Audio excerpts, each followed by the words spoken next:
Good morning. Happy Valentine's Day. Tuesday. I don't have to tell you what time it is, but it is 9 o'clock. I mean, what day it is, but it is 9 o'clock. Sorry, I look like I just came back from the gym, but I just came back from the gym. Um, Crazy week. Been busier than ever. I don't think I've had a day off in I don't know how long. But last week I went back to the gym, and as I was getting out of the truck, my back, I had the sacrum and my lower lumbar was tweaked out, and my lower back was just jacked up for like 2 3 weeks, and I was like limping around like a 80-year-old man. And last week I popped out of my truck, and it just like a knuckle, like when you pop a knuckle, and it was like, oh. And I could actually, like, I started dancing like Pinocchio. Pinocchio, right? But I felt so much better. And ever since then, I've just been so grateful. I just want to put that out to the universe and say, thank you. So happy. This week we have highs and lows. I love doing highs and lows because it's so exciting to see what's selling out there. And when you have a bunch of houses selling, you kind of like get all dull and doldrum, and looking at the numbers, it's okay, but so we're going to do highs and lows real quick. But what I want to talk to you about real quick is a news piece about Yahoo and why it's important. Let's take a look real quick.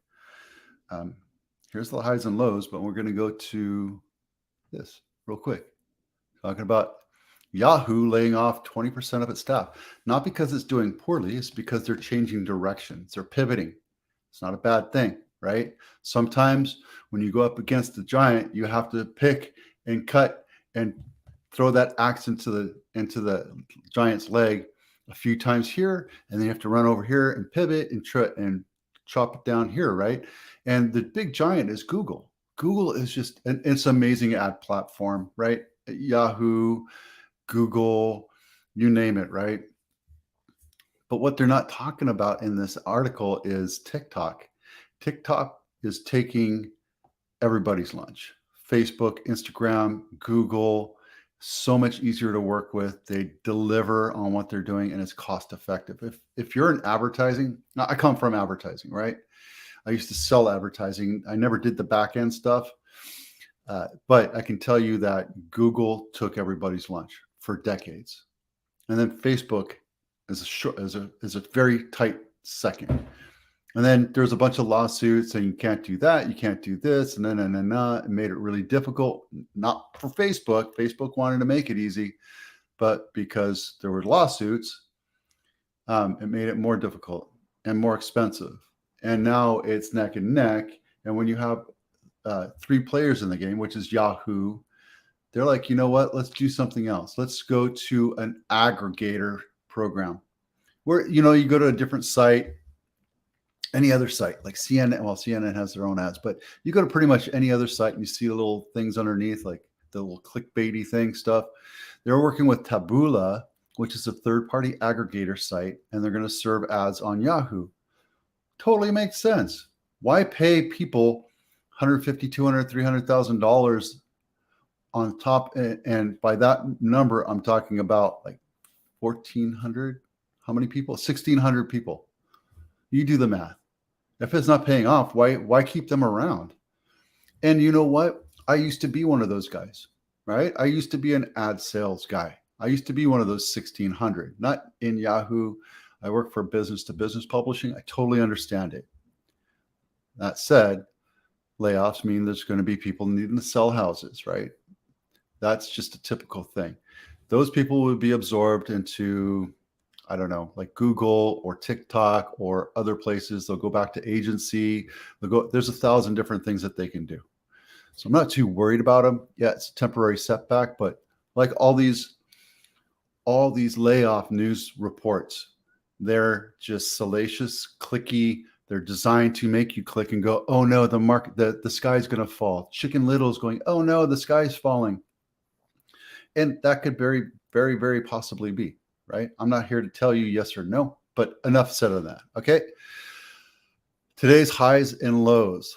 Highest sales price in Santa Clara County. These are all single family homes, right? Santa Clara County, single family residence closes. There were 58 of them last week. So the numbers are gaining steam, right? I got rid of last year's because we're just starting anew.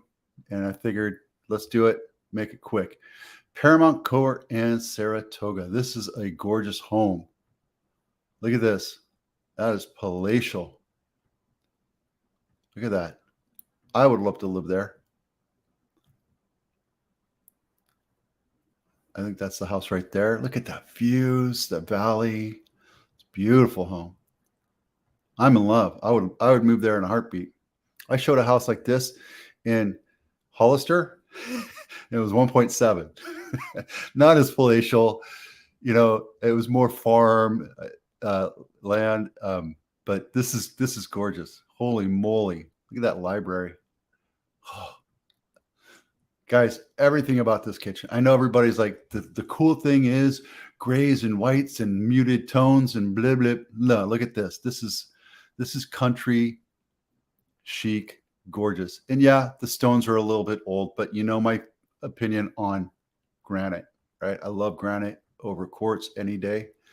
That is a beautiful kitchen to me.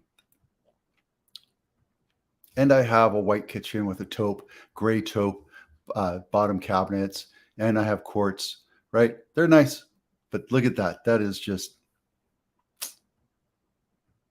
gorgeous. Tray ceiling, sunken tub. Did I just see a sauna? I wouldn't pay $8 million for a sauna, but maybe all that wine comes with it too. Guys, that is gorgeous. Started at 9.4, sold for 8.5, right? Listed on the market 3/4 of a year, 9 months. All right, next one. This is the lowest. The lowest is Humboldt, sold for 664, which means that, look, houses are still selling, right? 9 days on market, listed at 700. This is, where is this? This is South San Jose, south of downtown. It's a very good, hardworking neighborhood, right? Humboldt, a little older craftsman style. It's more bungalow, but not in the best shape. But that's what you can get for $665,000 in San Jose. Look at that. Look at that. That is a flipper's dream. So, all right. It was on market 9 days, 2-bedroom, 1 bath, 1,300 square feet, and it is 103 years old. God bless its little soul. Highest list price to sales price ratio on Latimer Avenue. It sold for $2 million, 133% over, 134% over list price. Listed at 1.5, sold for $2 million and 5. 1,500 square foot, standard 3-bedroom, 1.5 bath. That's what this means. Built in 1953. It's 70 years old. On Latimer, which is, it's not a busy street. It's a filter street. I used to live, little factoid about Vito. I lived right here on Mariana Way. This house, was it this one? Yep. And it actually had a pool. That whole green area right there used to be a pool. That's pretty funny. Okay, enough of that. $2 million, crazy. But that's Campbell for you. Again, 134, $500,000 over list price. You don't get that a lot, but when you sell it, you know what the comps are. Why waste time and try to get more money? Just say that the house is worth $2.4 million. You're not going to get that house sold at $2.4 million. You're the seller. You set the list price. You let buyers come in and determine the final sales price. Right? It doesn't matter what you listed at. When the market comes in all day long, you can have 15 offers. That's the number. That's where the market belongs, right? It's going to happen. Case in point, this one right here. Mount Hamilton Road, right? The comps are urban, which means you have to go 5 to 10 miles out, right? And when you look at the map on this one, it means you need to go way out to get to civilization, right? Not that it's very far out. This road takes you up to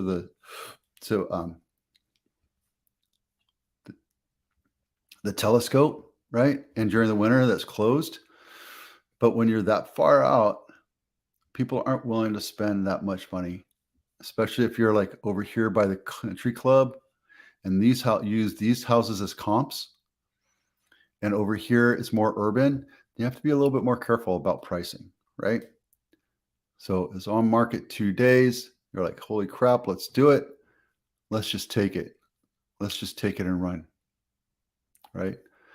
I don't know if you saw this or not, but central vacuum system for the entire house. I sent out a picture, a post on Facebook a couple of days ago saying, are central vacuums a thing? Is it something that people would really use as a buying key? Like, oh, I need to have a house with central vacuum in it.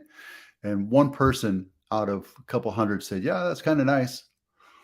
So when you're selling houses, you have to know what people are looking for, right? What people are tending to look for are the grays, the neutrals, etc. Unless it's a gorgeous, gorgeous mansion, palatial home, and it has its own style. That was the house that we saw beginning.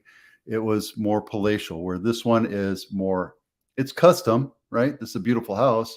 I'm not really a big fan of that. But you have acreage, you're out in the country, your septic well, maybe propane, right? So you have to understand the living style of that. You have to figure out how to get internet. And you see, like, the cabinets are older. These are dated, right? Some stuff is updated. We talked about this last week. These valances need to go. God, this beautiful bar. I love that. But guys, if you're going to sell a house for $3 million, you need to update and paint and make sure everything looks nice. This is a good oak wood floor, but it's going to take a while. And when you don't update and you get it up to here, you're like, oh, let's see what the market will come in at. It comes in at 30% lower than list price. He's still got a good bargain for 2.3. So there you go. All right. What's going on with rates? We're at 2.54. Come on, guys. Doing right there. For a 30-year conventional, 6.5. 30-year jumbo. And I can tell you right now, any of my lenders will come on and go, I can get you underneath that, no problem. Any day, no problem, because those are just non-quoted rates. They look at your credit history, et cetera. And, you can go pen fed, but I can guarantee you're going to close on late, right? And there's nothing saying that you're not going to get close to that with my lenders. My lenders know how to get things done. All right, let's see. That's it for now. Happy Valentine's Day. It's we went to the highs and lows, highs price, highs and lows sales price to list price ratio. Buyers know what they're buying. Buyers know, and they're comparing your house against 15, 20 other houses, the ones that they want to look at. And if you're overpriced, you're not going to get a lot of showings. If you're getting a lot of showings and you're getting lowball offers, that's what the market's telling you. That's all I can tell you. Have a great day. Tomorrow, we're going to be doing 40 days on market. And there was one other thing that I want to talk about. No, that's it. Have a great day.